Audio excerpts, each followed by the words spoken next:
Eads. Chapter 16. Warden Atherton, when he thinks of me, must feel anything but pride. I have taught him what spirit is, humbled him with my own spirit that rose invulnerable, triumphant, above all his tortures. I sit here in Folsom, in Murderers' Row, awaiting my execution.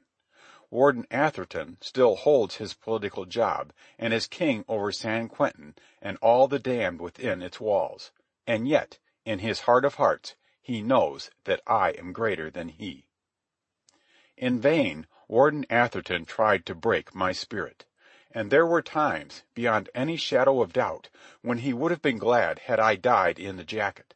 So the long inquisition went on. As he had told me, and as he told me repeatedly, it was dynamite or curtains. Captain Jamie was a veteran in dungeon horrors. Yet the time came when he broke down under the strain I put on him and on the rest of my torturers. So desperate did he become that he dared words with the warden and washed his hands of the affair. From that day until the end of my torturing, he never set foot in solitary. Yes, and the time came when Warden Atherton grew afraid, although he still persisted in trying to wring from me the hiding-place of the non-existent dynamite. Toward the last, he was badly shaken by Jake Oppenheimer. Oppenheimer was fearless and outspoken. He had passed unbroken through all their prison hells, and out of superior will could beard them to their teeth. Morrell rapped me a full account of the incident. I was unconscious in the jacket at the time. "Warden," Oppenheimer had said, "you've bitten off more than you can chew. It ain't a case of killing standing. It's a case of killing 3 men, for as sure as you kill him, sooner or later Morrell and I will get the word out, and what you have done will be known from one end of California to the other. You've got your choice. You've either got to let up on Standing or kill all 3 of us. Standing's got your goat. So have I. So has Morrell. You are a stinking coward, and you haven't got the backbone and guts to carry out the dirty butcher's work you'd like to do." Oppenheimer got 100 hours in the jacket for it, and when he was unlaced, spat in the warden's face and received a second 100 hours on end. When he was unlaced this time, the warden was careful not to be in solitary. That he was shaken by Oppenheimer's words, there is no doubt. But it was Dr. Jackson who was the arch-fiend. To him I was a novelty, and he was ever eager to see how much more I could stand before I broke. "He can stand 20 days off the bat," he bragged to the warden in my presence.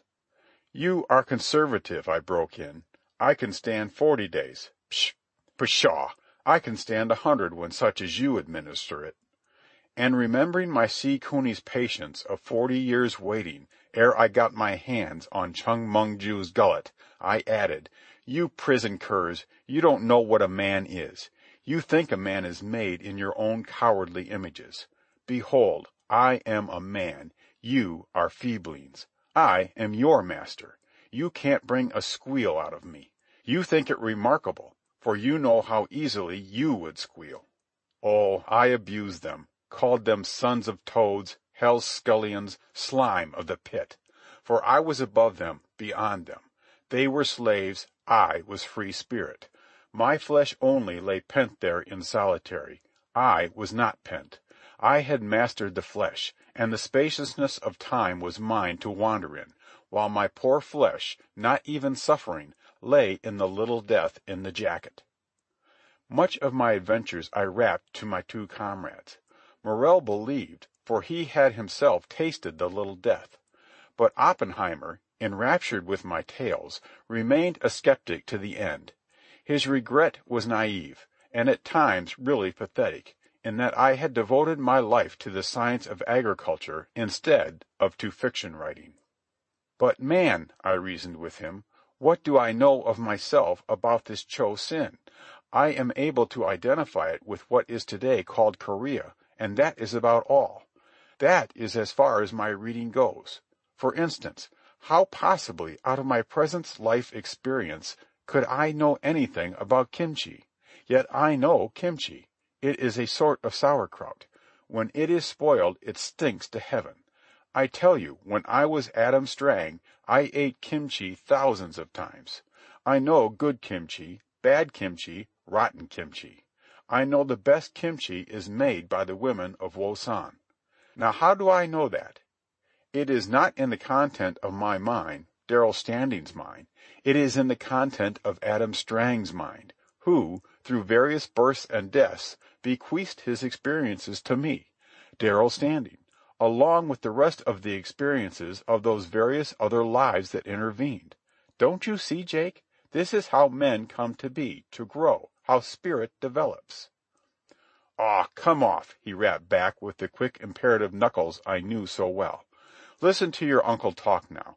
I am Jake Oppenheimer. I always have been Jake Oppenheimer. No other guy is in my makings. What I know as Jake Oppenheimer. Now what do I know? I'll tell you one thing. I know kimchi. Kimchi is a sort of sauerkraut made in a country that used to be called Chosin. The women of Wosan make the best kimchi, and when kimchi is spoiled, it stinks to heaven. You keep out of this, Ed. Wait till I tie the professor up. Now, Professor, how do I know all this stuff about kimchi? It is not in the content of my mind." "But it is," I exulted. "I put it there." "All right, old boss. Then who put it into your mind?" "Adam Strang." "Not on your tintype. Adam Strang is a pipe dream. You read it somewhere." "Never," I averred. "The little I read of Korea was the war correspondence at the time of the Japanese-Russian War." "Do you remember all you read?" Oppenheimer queried. "No." "Some you forgot?" "Yes, but—" "That's all, thank you," he interrupted, in the manner of a lawyer abruptly concluding a cross-examination after having extracted a fatal admission from a witness. It was impossible to convince Oppenheimer of my sincerity. He insisted that I was making it up as I went along, although he applauded what he called my "to be continued in our next," and at the times they were resting me up from the jacket was continually begging and urging me to run off a few more chapters. "Now, Professor, cut out that highbrow stuff," he would interrupt Ed Morrell's and my metaphysical discussions, "and tell us more about the Kai Sang and the Coonies. And say, while you're about it, tell us what happened to the Lady Om when that rough-necked husband of hers choked the old geezer and croaked." How often have I said that form perishes? Let me repeat. Form perishes. Matter has no memory. Spirit only remembers, as here, in prison cells, after the centuries, knowledge of the Lady Om and Chung Mung Ju persisted in my mind, was conveyed by me into Jake Oppenheimer's mind, and by him was reconveyed into my mind in the argot and jargon of the West. And now I have conveyed it into your mind, my reader. Try to eliminate it from your mind. You cannot. As long as you live, what I have told will tenant your mind. Mind? There is nothing permanent but mind. Matter fluxes, crystallizes, and fluxes again, and forms are never repeated. Forms disintegrate into the eternal nothingness from which there is no return. Form is apparitional and passes, as passed the physical forms of the Lady Om and Chung Mung Ju.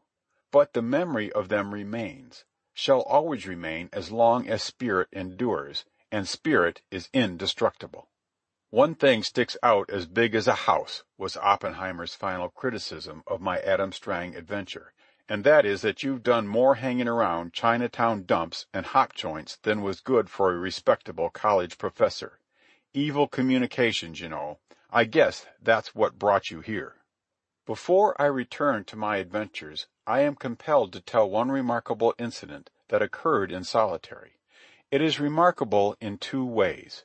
It shows the astounding mental power of that child of the gutters, Jake Oppenheimer, and it is in itself convincing proof of the verity of my experiences when in the jacket coma.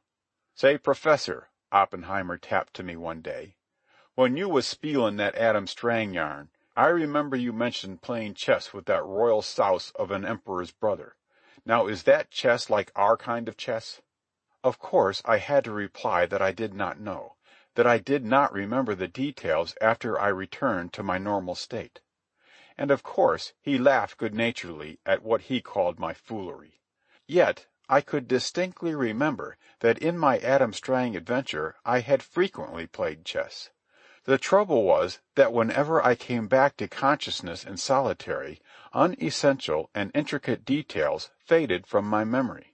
It must be remembered that for convenience I have assembled my intermittent and repetitional jacket experiences into coherent and consecutive narratives. I never knew in advance where my journeys in time would take me. For instance, I have a score of different times returned to Jesse Fancher in the wagon circle at Mountain Meadows. In a single 10 days' bout in the jacket, I have gone back and back, from life to life, and often skipping whole series of lives that at other times I have covered, back to prehistoric time, and back of that to days ere civilization began. So I resolved, on my next return from Adam Strang's experiences, whenever it might be, that I should, immediately, on resuming consciousness, concentrate upon what visions and memories I had brought back of chess-playing. As luck would have it, I had to endure Oppenheimer's chaffing for a full month ere it happened, and then, no sooner out of jacket and circulation restored, than I started knuckle-rapping the information.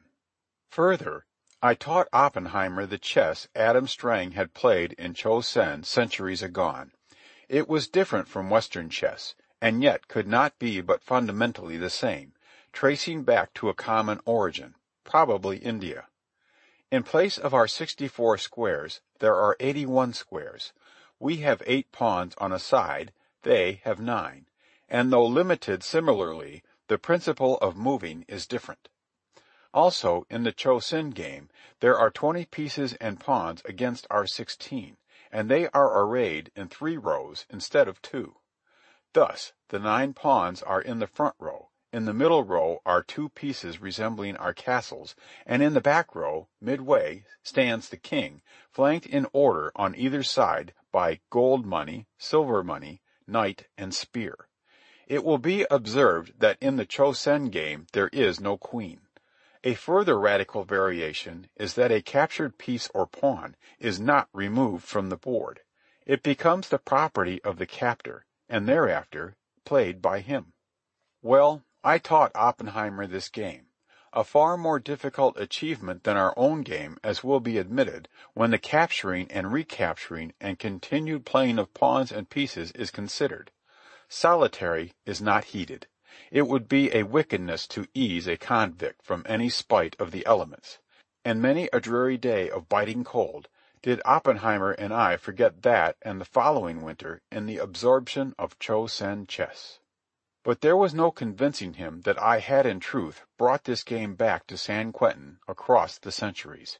He insisted that I had read about it somewhere, and though I had forgotten the reading, the stuff of the reading was nevertheless in the content of my mind, ripe to be brought out in any pipe dream.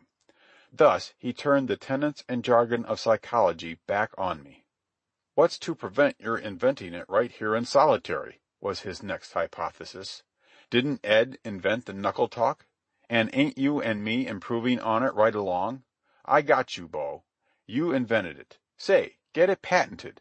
I remember when I was night messenger some guy invented a fool thing called pigs in clover and made millions out of it."